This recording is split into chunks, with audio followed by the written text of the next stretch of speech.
Let me share with you a law of success for sales coaches. So, if you are a sales coach and you want to be incredibly successful, you want to watch this video from A to Z because I'll be sharing with you a few hacks, a few tips, a few best practices to actually catapult your sales coach business into a very effective one. So, here are the hard facts I want you to pay attention to.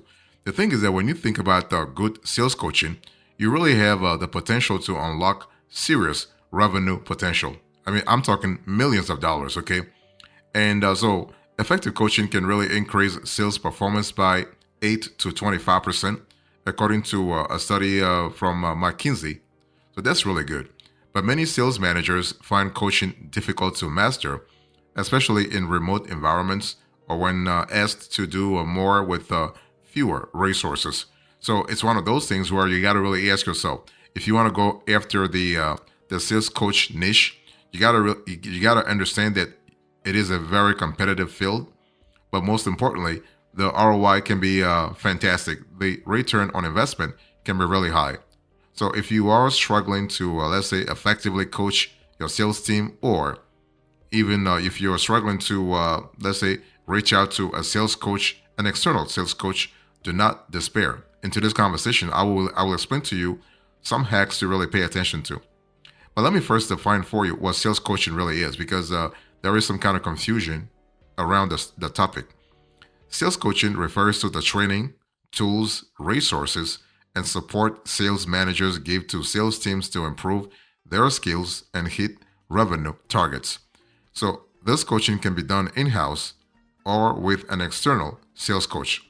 So, in house coaching typically involves a member of your sales or enablement team working with reps to improve performance. An external sales coach is usually hired to help build a long term playbook for sales teams with field tested strategies. So that's really important. Now, what does a sales coach do? Well, sales coach works directly with sales teams to improve how they handle sales calls, objections, and common challenges. A coach may also provide tactical advice for how they should structure their day, manage their time, stay organized, and develop the right mindset for selling. So, in addition to team sessions, which can happen in person or online, a coach may also work with reps one on one. So, that's kind of cool. So, the benefits of sales coaching are really plentiful. I mean, from increased revenue to increase the let's say sales morale. That's kind of cool. You have personalized attention, improved retention rates, and you also have a collaboration boost. So that's really fantastic. So let me give you a few top hacks when it comes to the law of success for sales coaches. The first thing you want to pay attention to is to focus on rep well-being. Okay, many sellers, 70 to 75%, say that they struggle with mental health.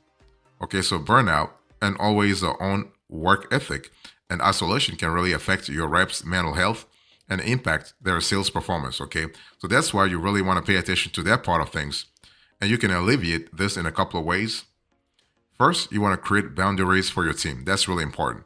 You want to set clear work hours and urge reps not to schedule sales or internet calls outside of those hours.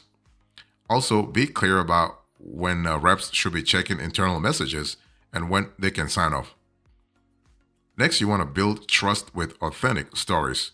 So, for sales coaching to really work, sales managers must actually earn reps' trust. This allows the individual to be open about performance and challenges. And the best way to start is by sharing personal and professional stories. You want to record and review sales calls. That's really important from a flexibility point of view. You want to encourage self-evaluation constantly, okay? And so when I say self-evaluation, during post-call debriefs, skill assessments, or routine coaching during one-on-ones, it's actually critical to have the salesperson self-evaluate. As a sales manager or external, let's say sales coach, you may only be the rep 1 or 2 days a month. So given this disconnect, the goal here is to encourage the sales rep to evaluate their own performance and build self-improvement goals around those observations. You also want to let your reps set their own goals, okay? So immediate improvement is great to see, but you really want to focus on long-term results. It's all about scalability. So, reps who participate in a comprehensive coaching program typically see higher gains than those who don't. So this falls in line with self-evaluation, really. So effective sales coaches don't set focus areas for their salespeople. They let the reps set this for themselves. It's all about empowering your reps.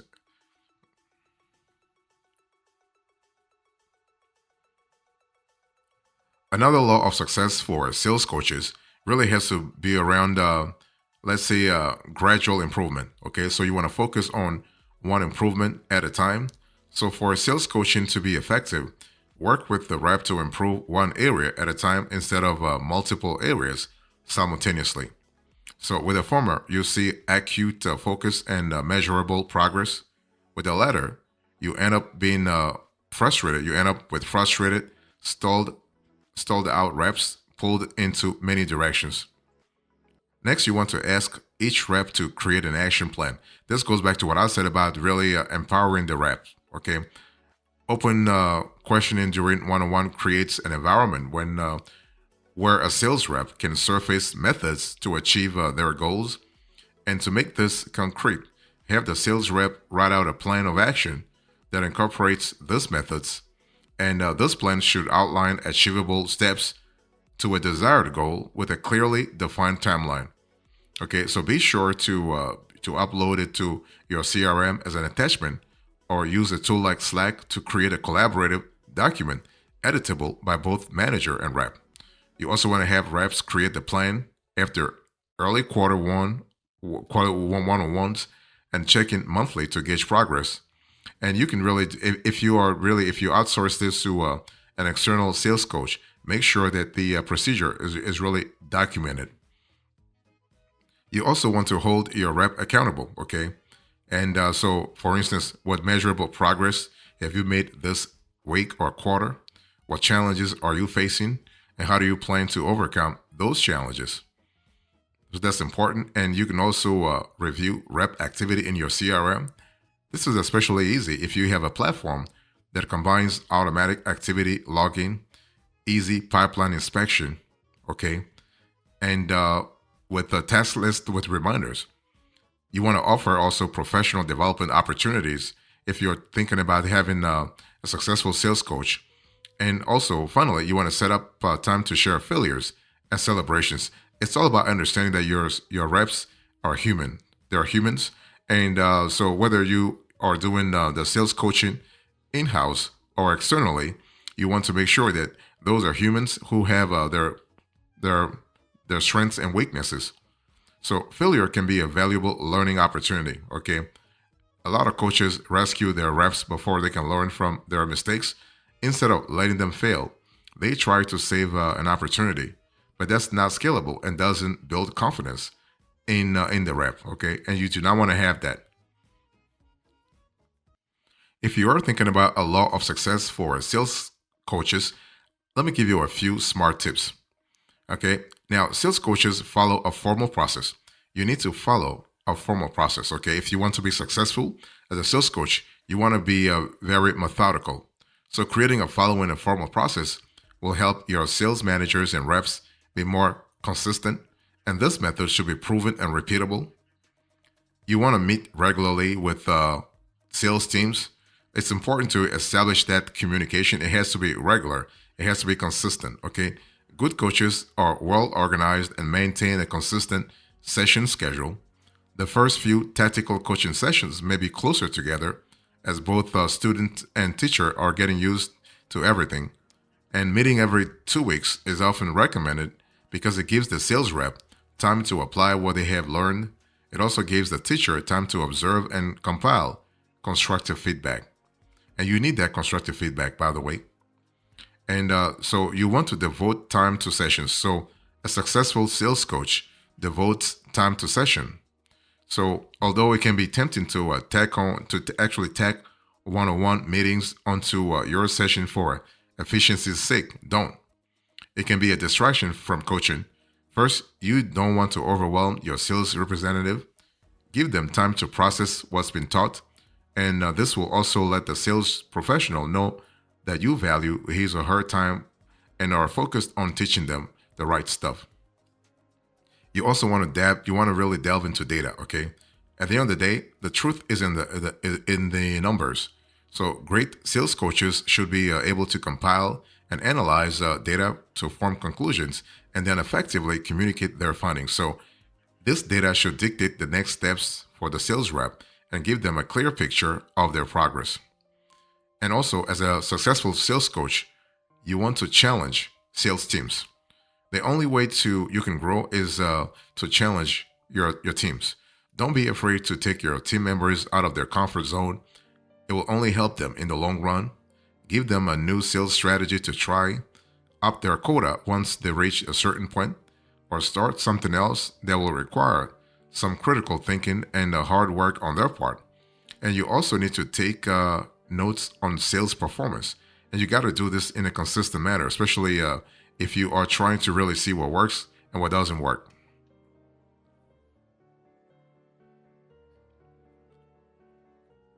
Next, if you're thinking about a law of success for sales coaches, I want you to really understand that everything starts from authenticity. Okay, so you want to build trust with authenticity right off the bat. That way, you can really establish accountability. Also, the best sales managers will acknowledge when they have failed in the past because this builds a sense of trust. So, telling stories about these times will encourage each individual and let them know that they're not alone. Actually, it's also important to share the steps you took to fix the problem, as this will give them a real life example of how to overcome difficulties on the job. And those difficulties will happen all the time. I mean, this is a very dynamic process. You want to ask sales teams to self-evaluate. I've said this before, but it's important. Self-evaluation is critical. Concentrate on one thing at a time. So if you want to really be a successful sales coach, you want to concentrate on one thing at a time. It will take some time to see vast improvements, but it will take much longer if you are, let's say, overwhelming the rep with too many tasks. Giving them one thing at a time will give them adequate space to focus and allow you to measure their progress more effectively. And you also want to effectively motivate the sales teams all the time. That's important, especially from a scalability point of view. And you want to take also a unique approach to each person. Every sales rep is different. Every sales rep has a different mindset, is wired differently in terms of their mental connections. So try to connect with them, okay? And so treat every sales rep as a different person. Treating everyone the exact same and offering the same advice will only backfire. Every rep will possess different strengths, weaknesses, personalities, and preferences. So learn these things and tailor your teaching to each individual. And you want to do this from the get-go, by the way. You also want to provide effective sales training that provides results. And finally, you want to point to additional sales training and resources. It's one of those things where if you are trying to have a culture of continual learning, sales training and resources can help big time. You only have a limited amount of time in each training session. So it's important that you empower your salespeople to take responsibility for their own success. And you can do this by directing them to other resources such as relevant blog posts, online articles, websites, books, webinars, etc. They are designed to provide additional sales training.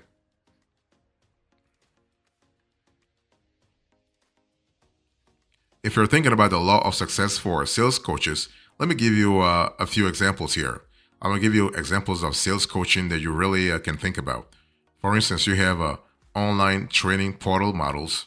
Okay, basically, those are short instructional videos of every need to know sales process.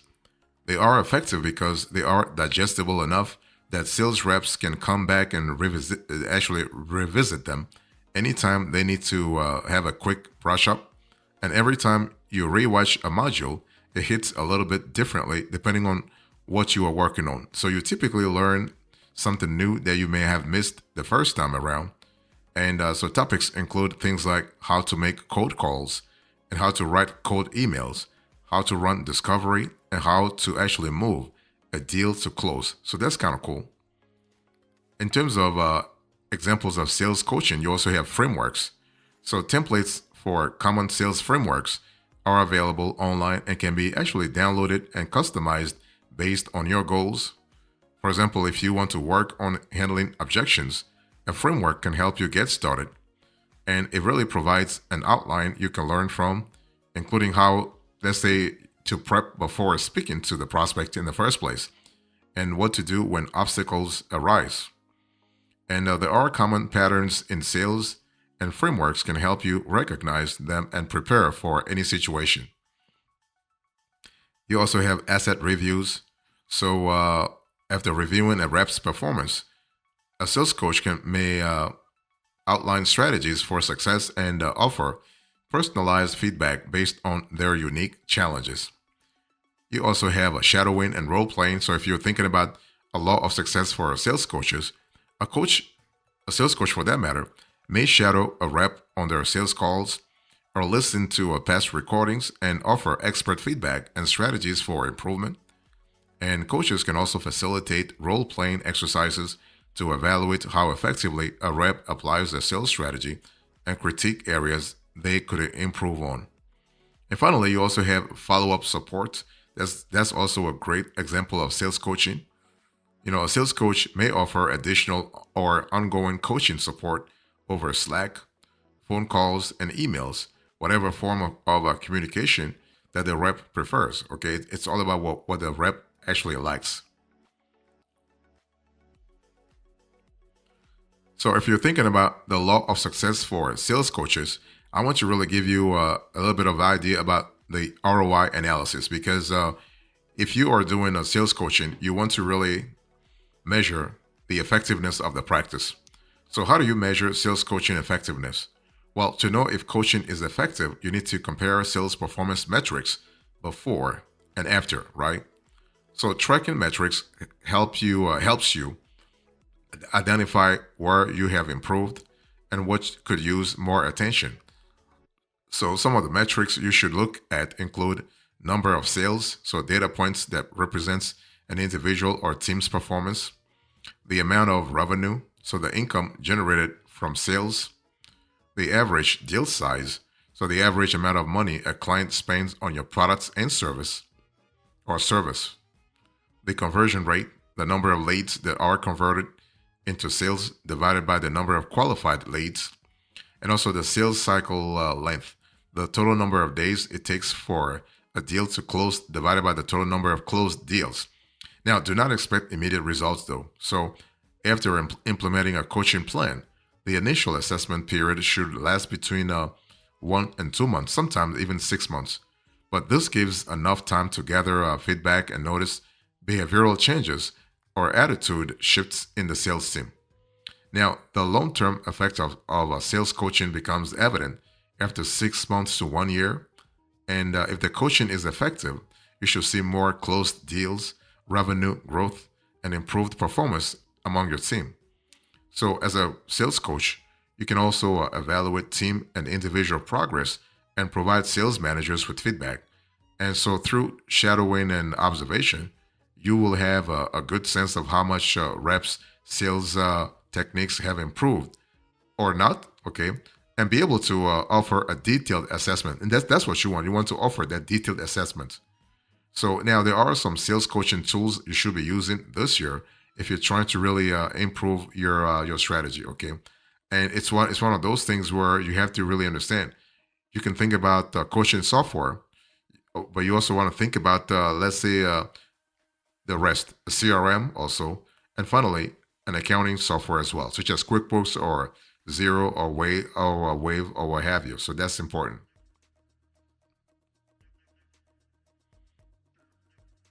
So in conclusion, to this conversation, I spoke to you about the law of success for sales coaches.